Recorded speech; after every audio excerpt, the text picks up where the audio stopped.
What's up, guys? So today we have this Nintendo Switch OLED that a customer dropped off. He states that the Joy-Cons don't work on the controller at all, and he actually thought that the old Joy-Cons were the issues. So he went and bought two new Joy-Cons. These are the original Joy-Cons too. They're not like the aftermarkets that you see online. And the Switch is not picking up the controls at all. It's not sensing them. There is no functions on the Joy-Cons that are working. If I go into settings, which I already did, I try to get the controller to see them or calibrate them, but it seems like the Switch is not communicating with the Joy-Cons at all. So we're gonna go ahead and open this up, see if it's the Joy-Con rails, which are located like right here. We're gonna try to replace them and see if we can get the Joy-Con to work. So let's get to it. Alright, first thing we're gonna do is turn this switch off. Go ahead and do that. We're gonna remove the Joy-Cons. Now, one thing I noticed, it's not even charging the Joy-Cons at all, because usually you would see a green light on the LED bars, but there's nothing. So these Switch controllers are not even charging in the Switch. We're gonna go ahead and open this up. I have my Phillips screwdriver that I use. There's two screws on the bottom, one screw at top. They're both Phillips. All three are Phillips. I'm gonna remove those. All three screws are the same size, so you don't have to worry about mixing and matching. I like using this container to organize the screws. So I'm gonna put all three in here. And then we got two tri-wing screws here, one here and one here. This is a triple Y1.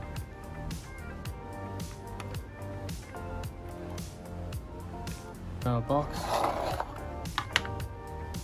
with outside screws. Right. To remove this back cover, we gotta remove one Phillips screw on each side. There's one there. Actually, no, two of them. One here and one here. Both of these gotta be removed to remove this back cover. So two screws on each side. Now these two screws are different size. The one in the middle is a different size from the one on the top. So you gotta make sure they go back in the right place.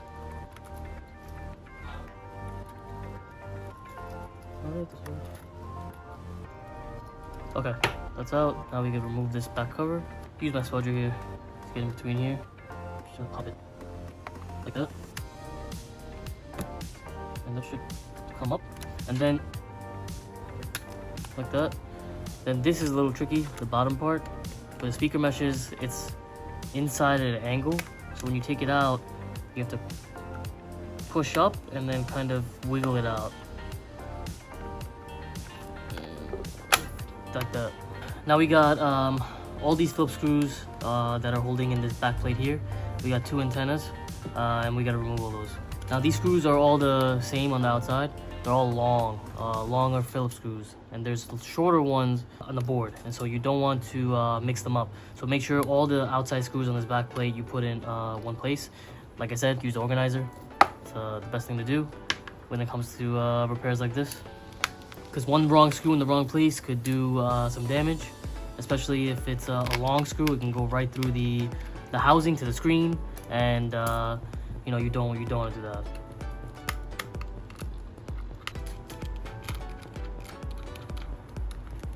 Disconnect the antennas. Always use a spudger to get underneath the antenna and pry upward. I wouldn't say they're easy to break, but the antenna connector on the board are easy to break. So, you know, when you're prying, make sure you get underneath the antenna and push up. So there's no damage. There's one more screw here. Back plate should come off. Okay, so the Joy-Con railing connectors for the left side is here, and for the right side is underneath the SD card reader and the game card reader. So we're going to have to remove this game card reader / SD card reader, and this is the connector for the left side. I'm going to be so this is the replacement Joy-Con rails right here. It's called the left and right handle bar recharge slider with flex cable. That is the I guess correct term. I mean, it is a railing, so I just said really. But that is the correct term for it. We're going to be trying, instead of replacing it and trying it out, I'm going to be putting it in temporarily. And we're going to connect a Joy-Con and see if the Switch recognizes it. First thing you're going to do is, I'm going to do this one because it's the easiest. I don't have to remove the SD card reader. So we're going to try the left side. First thing you want to do is disconnect the battery. Before removing any cables, always want to disconnect the battery first, just to not short anything out. And we're gonna pry upward on this battery, like so.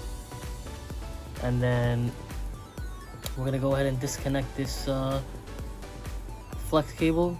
It's a little tight here, but it should just come out. If you use a spudger, always use a plastic spudger. Don't use a. I like using tweezers, to be honest. I'm used to it by now. You can, after doing it for so long, using metal tweezers, you can get the hang of it. But I would recommend, if anybody's doing this for the first time, use a plastic spudger, because you can't really break anything, or it's hard to break something with plastic. So we're gonna take that out. Let's get out the left hand slider, which should be the longer cable. This one. Let's connect this thing. It's gonna be it's definitely a little tight. I'll try my best to put this in here.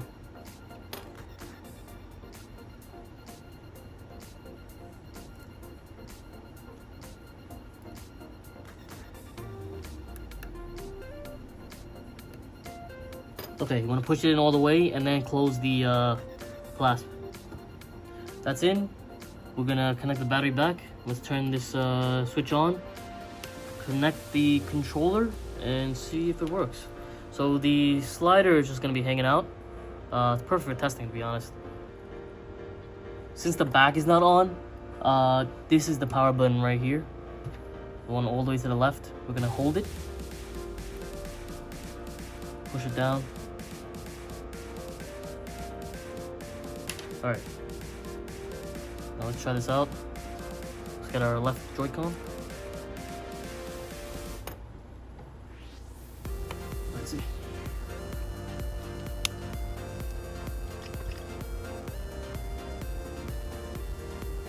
No, it's not doing anything.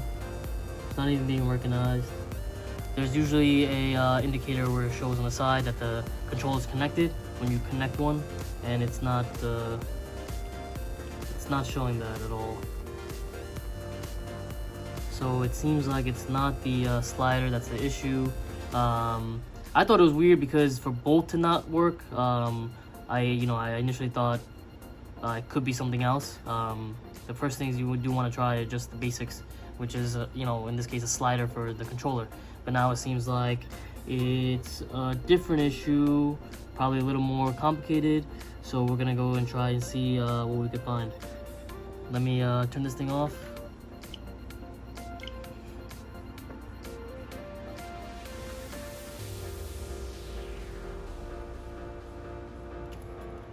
Let's disconnect this battery again.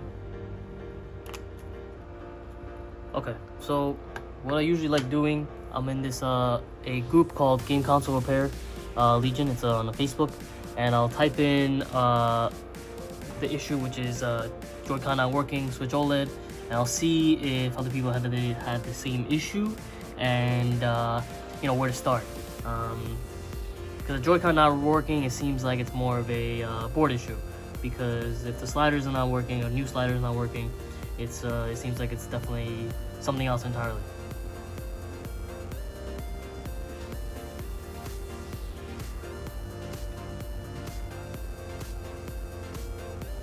So here we got someone with a similar issue. He replaced some board components and it still didn't work. And we got comments stating, "How is the fan? Is it spinning?"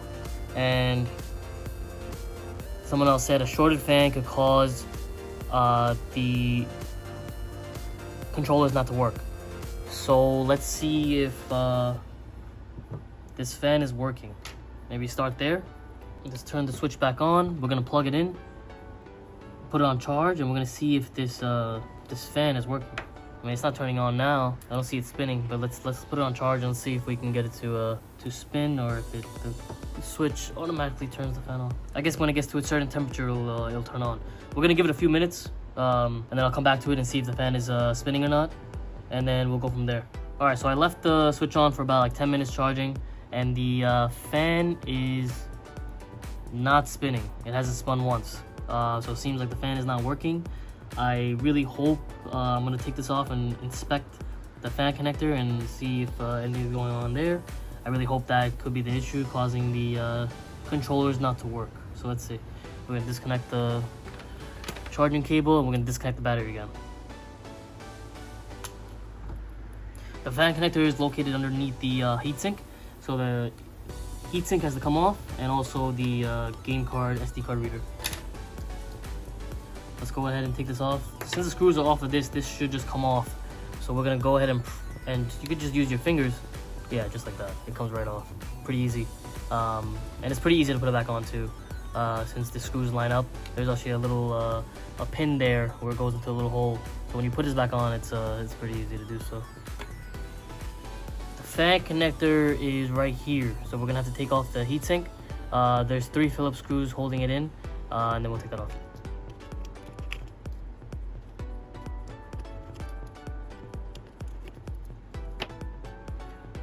This should just come out. I would like to start from here. Start from here is better. Well, that's actually loose. This bends easy, so you don't want to bend the copper.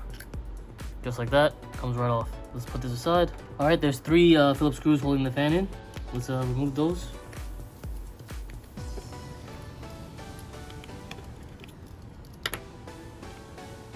Should just come out just like that. I don't really see anything too off with it, but obviously this fan is not working. So let's put a new one in and see if it works. Here we go. We got the intercooling fan for Nintendo Switch OLED. I mean, it has to be bent some way because of the location of the connector, but I'm gonna try to bend it as gently as possible.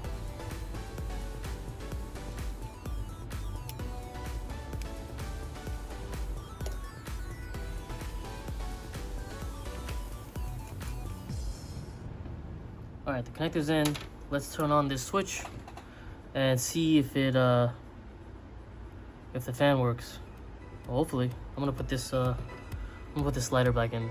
This slider flex back in as well. I didn't put anything else back on. I just want to see if the fan is working. Let's give it a second. Let's put it on charge, and we're gonna see if it spins. There. That's it. It only took less than 20 seconds. It is spinning. It's working. Before, it was not working at all. So let's try the Joy-Con controllers and see if they are detected. Disconnect this. Yeah, they work. Yeah, and they are working. They are working. Both Joy-Cons are working. It seems like the fan was causing it not to work. After looking online, it seems like the Joy-Con controllers are connected to the fan circuit, the fan circuit on the board. So see if the fan stops working, or if there's something wrong with the fan, the Joy-Cons will not be detected, which is, I think, pretty interesting. All right, now that we found the issue, we're gonna put this switch back together, and this repair would be done. If anybody has a issue with the Joy-Con connecting, I guess look at the fan first. That would be or Joy-Con rail. I've had one where the Joy-Con rail went bad, then replacing it, the Joy-Con started working. I haven't had one with the fan failing and both Joy-Cons not working. So if you have a similar case, I would say look there first, because most likely that would be your issue. We're gonna have to put the heatsink back on. Let's do that now.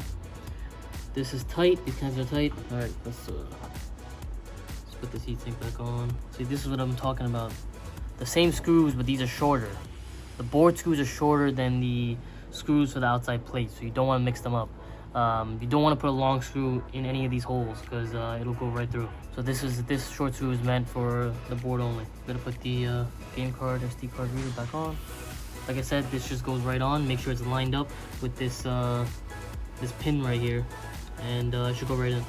You do want to put a little pressure here, so you feel that little bit of a click, just like that, and it's connected. Back plate on.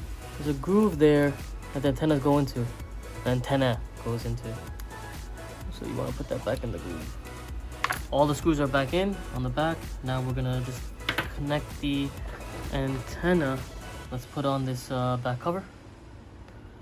Now this is a little, like I said, taking it out was tricky and putting it in is a little tricky. You want to put the bottom in first. As you can see, it doesn't go in right away. You're gonna have to like just maneuver it in with the speaker mesh because you don't want to mess up the speaker mesh either. And then you could push in the rest of the cover on the Switch.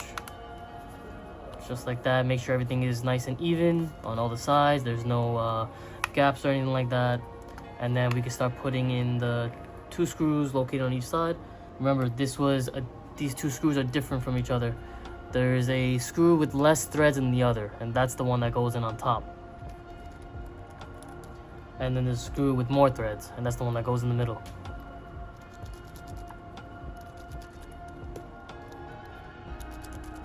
Alright, let's put these triangle screws on the bottom.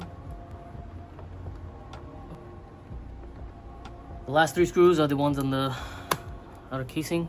2 on the bottom, 1 on top. They're small, so don't lose them. Like I said, using a organizer would be your best bet. Let's turn this thing on one more time.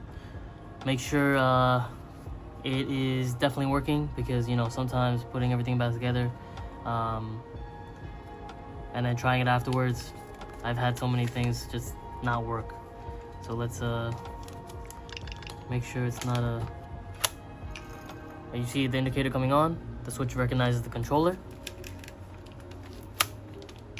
and yeah, you get the sound and the visual on both, and that completes the repair.